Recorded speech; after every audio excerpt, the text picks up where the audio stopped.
મિત્રો આજે આપણે આવી ગયા છીએ અમદાવાદના સિંગરવામાં આવેલા પશુપતિનાથ મહાદેવના દર્શન કરવા માટે। તો ચાલો પહેલા દર્શન કરી લઈએ। આ મંદિર નેપાળમાં આવેલા મૂળ પશુપતિનાથ મંદિરની પ્રતિકૃતિ છે।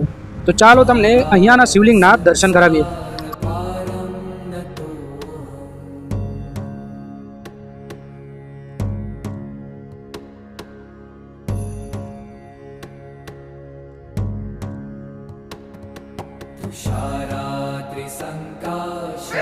મિત્રો નેપાળના કાઠમાંડુમાં આવેલા પશુપતિનાથ મહાદેવના મંદિરમાં દર્શનની એવી માન્યતાઓ છે કે અહીંયા દર્શન કરવાથી મનુષ્યને પશુ યોનિમાંથી મુક્તિ મળે છે।